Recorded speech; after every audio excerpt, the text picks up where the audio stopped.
Avatar: The Last Airbender is more than simply one of the finest animated series of all time. It has heart, wonderful aesthetics, and an epic plot that no live-action film could ever match. It also includes one of the finest character arcs in the series and all time in Prince Zuko, the Fire Lord's son whose quest for the Avatar turns into a relationship with the Gaang. However, before Zuko could be regarded as one of the Gaang and adored by people, he had to go through a difficult path. Zuko has already committed several heinous crimes. All I get is a letter?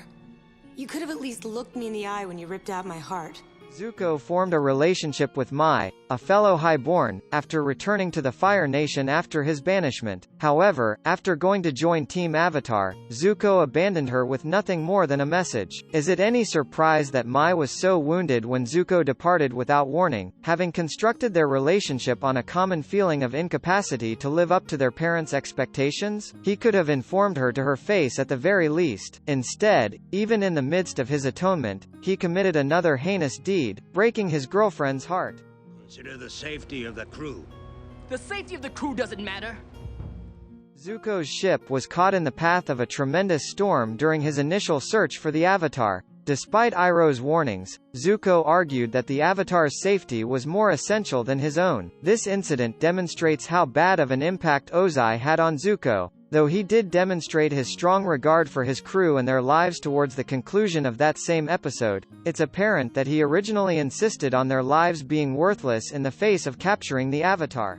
What are you doing? These people just showed you great kindness. They're about to show us a little more kindness.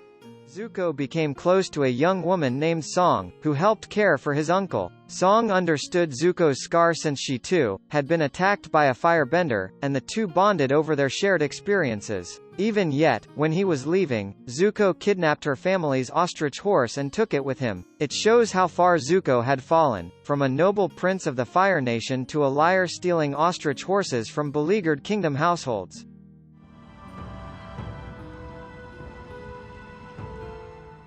Zuko found Kyoshi Island, home of the Kyoshi warriors, while searching for the Avatar. In their efforts to find Aang, he and his men set fire to the hamlet. Innocent villagers were forced to flee their homes so Zuko could waste his time attempting to reclaim his dignity. Zuko didn't even appear to be sorry for destroying the town at the time. It was only collateral damage in his battle with Aang. It demonstrates how far he has progressed, but also how low he began. Your prince has returned!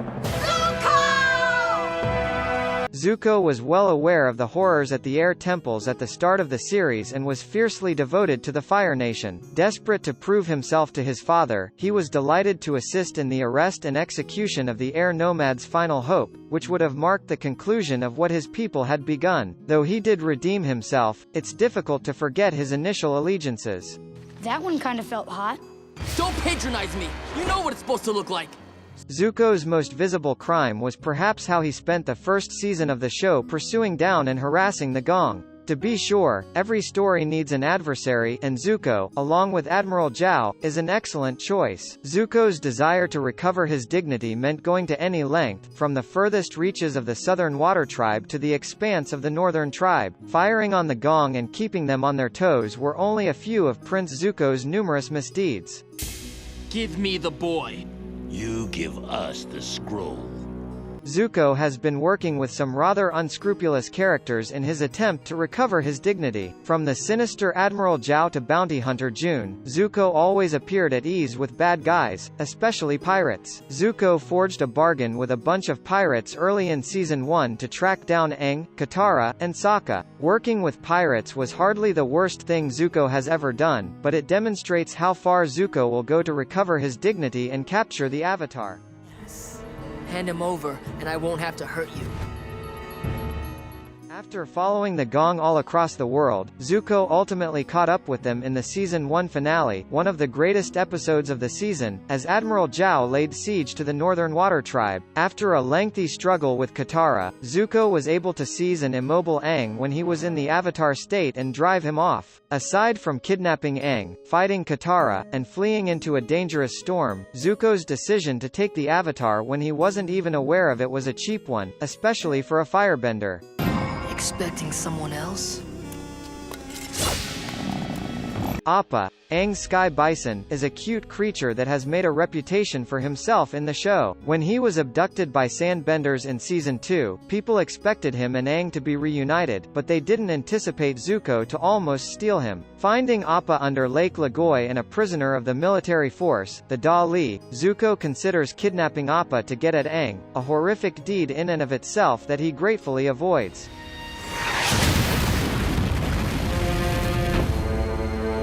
Just as Zuko appears to be ready to completely support the Gaang, Azula appears and persuades her brother to support her. What follows is a heinous treachery, with Zuko confronting Katara and Aang beneath Ba Sing Se after nearly redeeming himself.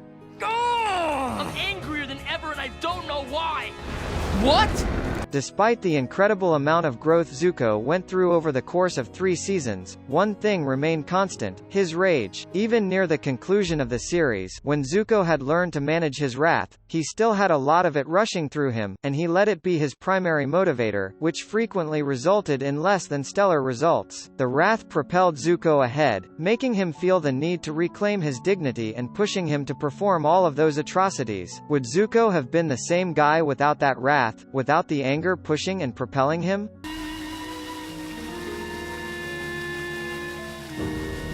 Every series fan has a favorite character, and for many Atla fans, that figure was the kind Uncle Iroh. Fans were shocked when Zuko turned on Iroh, who was seen as the only person other than Gaang and Mai who treated Zuko with respect. It was more than just betrayal of Iroh. Zuko had sided with Azula by the conclusion of Season 2 and the beginning of Season 3, and his treachery had driven his uncle away despite his best attempts. He wanted me next to him. I was literally at his right hand. Throughout the show, Zuko is continuously attempting to reclaim his dignity and return to the Fire Nation. Despite years of torture and neglect, he feels he's done something wrong and seeks to redeem himself in the eyes of his father, Fire Lord Ozai. Returning to the Fire Nation after assisting Azula, who, unlike her brother, only deteriorated, in conflict with Katara and Aang, is Zuko obeying his father and regaining his honor. Despite turning his back on his father in the end, Zuko's acts are nonetheless tainted by Ozai's horrific crimes.